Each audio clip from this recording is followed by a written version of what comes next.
নমস্কার বন্ধুরা, তো আমি সুপর্ণা আর আমার চ্যানেলে সবাইকে স্বাগত। সুপর্ণা বায়ন ব্লগে যারা ভিডিওটি দেখছো এখন, আশা করি তারা সবাই খুব ভালো আছো। তো এই যে দেখো, আমি আজকের যে থাম্বনেলটা দিয়েছি সবাই জেনে গেছো। আর যেদিন যাওয়ার কথা ডিউটি, তো এটা তার আগের দিন ছিল, তো তারই প্রিপারেশনের কিছু রান্না খাওয়া। দেখো, আমি ব্যাগের মধ্যে কিছুটা চিড়ে ভাজা দেওয়ার জন্য আমি চিড়েগুলোকে একটু জাস্ট লবণ দিয়ে ভেজেছি, তেমন কিছু মশলা দিইনি, মানে এতটাই গরম। আর উল্টোপাল্টা কিছু যদি দিই তো আগের হোটেল ডিউটিতে উল্টোপাল্টা খাওয়াতে বা বাইরের কিছু ভুলভ্রান্তির জন্য অনেক কিছুই সমস্যা হয়েছে। তো তার জন্য দেখো আমি একটু জাস্ট চিড়ে ভাজা দিয়েছি, আর দেখো একটু আলু সিদ্ধ করে নিয়েছি। আর এখন দেখো বাইরে রাতের এই প্রকৃতিটা এখানে বসে দেখতে আমার ভালোই লাগে। তোমরা তো জানোই, দিনের বেলাও দেখি এখানে সকালে বসে। তো দেখো, তারপরে খাওয়ার আগে এগুলো আমি আগে গুছিয়ে নিচ্ছি। ব্যাগটা যদিও উনি অনেকটাই গুছিয়ে নিয়েছে, তো আমারও অনেকটা শরীরটা ভালো লাগছে না। আর সব কিছু মিলিয়ে মোট কথা আমার আজকে তেমনটা আর ভালোই লাগছে না কিছু, যদিও সাউন্ড দেওয়ার ইচ্ছা ছিল না। তো যাই হোক দিচ্ছি। তো ওর ব্যাগটা কিছু গুছিয়ে দেওয়ার পরে উনি বেশিরভাগটা যদিও গুছিয়ে নিয়েছে, বললামই আমি। তো যাই হোক, এবার খাওয়ার দিকে চলে এসেছি। আলু সিদ্ধ করে নিয়েছি, আর এই যে দেখো ওবেলাকার কিছু তরকারি রয়েছে, তো এই তরকারিগুলো দিয়েই আজকের খাওয়া হবে।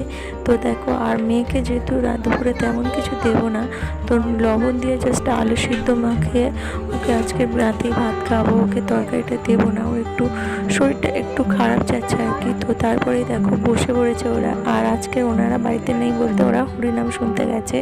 তো ফাইনালি দেখো আমরা খাওয়া দাওয়ার পরে শুয়ে পড়েছিলাম। এটা হচ্ছে আমার সকালবেলার ভিউ। তো সকালে উঠে আমি জেনারেলি কিছু খাই আর না খাই, সকালে ঘুম থেকে উঠে খালি পেটে এই যে জল খাওয়ার অভ্যাসটা একবার হয়ে গেলে না অনেকটাই ভালো। তোমরা হয়তো অনেকেই এই অভ্যাসটা করে ফেলেছো, তো যদি যা কেউ না করে থাকো, রিকোয়েস্ট থাকলো যে এই অভ্যাসটা করো এবং বাড়ির সবাইকার করাও। কেননা এই জিনিসের অভ্যাসটা না অনেক অনেক কিছু আমার প্রবলেম সলভ করেছে। আগে আমি ভুলে যেতাম, কিন্তু এখন বাধ্যতামূলকভাবে করছি, তো অনেকটাই দেখছি হেল্পফুল। তো চলো এবার বাইরে বেরিয়ে যাই। তো উনি আগে ফার্স্ট উঠে চলে গেছে, তো তার জন্য গেটও খোলা হয়ে গেছে। আর দেখো একটু হালকা বিস্তর না রোদও উঠে গেছে, যেহেতু একটু বেলায় বেরোচ্ছে আজকে। তো এবারে দেখো আমার ফুল গাছগুলোর অবস্থা পুরো বেহাল। তো যাই হোক, আমরা খাওয়া দাওয়া করে রেডি হয়ে গেছি আর উনি বেরিয়ে গেছে। আর এই যে আমি যাচ্ছি, আমার একদমই মুড নেই ভিডিও করার, তবুও যেন মনে হচ্ছে যে দায়িত্ব নিয়ে যেমন ভিডিও করতে ভালো লাগে, তো আজকের ইচ্ছা না থাকলেও একটু তবু ভিডিও করে নিচ্ছে। আর ওই যে দেখো উনি একটু ওষুধ সাথে করে নিচ্ছে। তো বাইরে কোথাও গেলে, এটা নিশ্চয়ই সবাই অনেকটাই জানো, তো তবুও বলছি বাইরে কোথাও গেলে একটু ওষুধ তো থাকে। আর তারপর দেখো ওনাকে স্টেশনে ছেড়ে দিয়ে আসার পরে আমি একটু দোকানে চলে এসেছি, নিয়েছি মেয়ের জন্য একটু টক দই, চিড়ে আর কিছু বাতাসা। তো এইটা দিয়ে আজকের ব্রেকফাস্ট করব, মানে ওকেও করাবো আর আমি। তারপরে দেখো আমি চলে এসেছি বাড়িতে। আর এই যে দেখো শুভেচ্ছা কিন্তু এখনও ঘুম থেকে ওঠেনি। তো ভাবলাম এইদিকে এবারে এইগুলো আমার ঘরদোরগুলো পরিষ্কার করে নেওয়ার পালা। তো পরিষ্কার করে নেওয়ার হয়ে গেছে, আর এবারে আমার শুভেচ্ছাকে ডাকার পালা।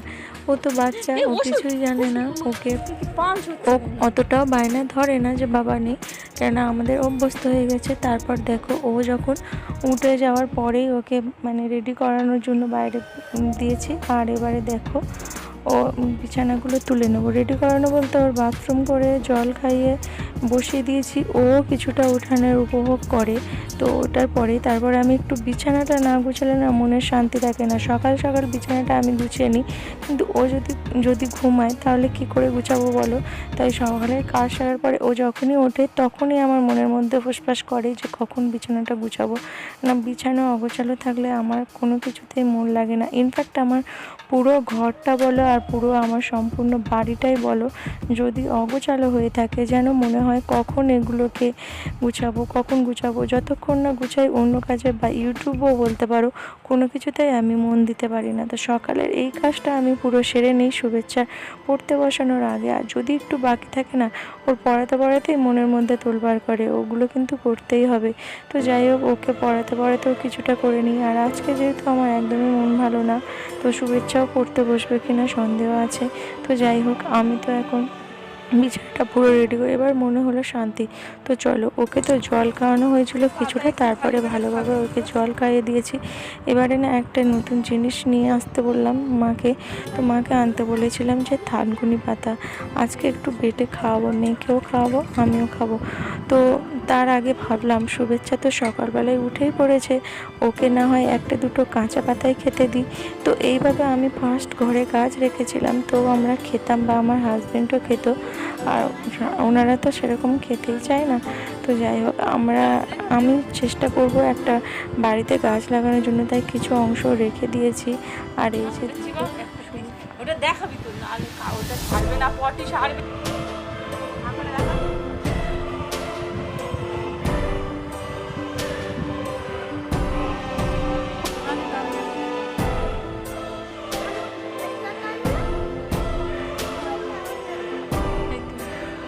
মাছ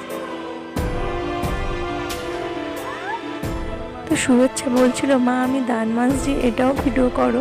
তো যাই হোক, ওকে প্রথম থেকেই অভ্যাস করাতাম যে আমার সাথে দান মাজতে। তো এটা আমরা যখনই একসাথে থাকি, আমরা তিনজনে বেশিরভাগটা একসাথে দান মাজি। তো তারপরে ওকে দেখো ব্রাশ করিয়ে নিয়ে আসার পরে আমি চলে এসেছি ওকে একটু দই চিড়ে দিয়ে খাওয়াতে। তো দই যেহেতু দইটা টক, সেই জন্য আমি বাতাসাটাকে একটু গুলে নিয়েছি। তো আবার কিছু কিছু সময় আমি খাওয়াই কী করি, বাতাসাগুলোকে ভেঙে ভেঙে ওর মধ্যে দিয়ে দিই। তো এটাও ও খেতে বেশ ভালো মজা পায়। তো যেহেতু ও টক দই খেতে খুব ভালোবাসে, তবে ওকে খাইয়ে দেওয়ার পরে আমি কিছুটা খেয়ে নিয়েছিলাম। আর এবারে দেখো আমরা দুটো বোতল জল রেডি করে নিয়েছি, একটা সাদা জল আর একটা ওআরএস। তো ওআরএসটা আমি আর মেয়ে খাবো আর কি, কন্টিনিউ করবো এটা সারাদিন অল্প অল্প করতে করতে। আর ও তো একটা ছোটো বোতলে যদি ঢেলে দিই তো অনেকটাই খেয়ে নেবে। আর এবারে দেখো আমি কিছু খাবারও খেয়ে নিলাম। আর অ্যাকচুয়ালি কী বলো তো, স্নান টান করে নেওয়া হয়ে গেছে আর আমার ঠাকুর ঘরও সারা হয়ে গেছে। কেননা সকাল সকাল যদি এই কাজটাও সারা থাকে না, অনেকটাই মনে তৃপ্তি লাগে। আর হ্যাঁ, কমেন্টে কিন্তু জানাও কোথায় ভুল ভ্রান্তি হয়েছে। আর হ্যাঁ, যদি সত্যিই কিছু জীবনের মধ্যে কিছু জড়িয়ে থাকো, তোমরা সমস্যার কোনোর মধ্যে থাকতে পারো, তো আমার সাথে শেয়ার করো। তো আমি আমাদের মধ্যে ডিসকাসের মধ্যে দিয়ে আমরা আমাদের বন্ধুরা সবাই সবার পাশে থাকবো, এবং সবাই সবার ভিডিও দেখার মাধ্যমেও কিন্তু আমরা অনেকটাই জ্ঞান অর্জন করি। তো আমি ব্লগের মাধ্যমে যেমন ব্লগ করতে ভালোবাসি, নিজের জানাটাকে অন্যের মধ্যে বিলিয়ে দিতে পারি, তেমনি অন্যের জানাটাকে ওর নিজের মধ্যে নিতে পারি। তো সেই উদ্দেশ্যে আমার ব্লগ, আর এই ব্লগ দেখা এবং করতে আমার দারুণ লাগে। তো টাটা।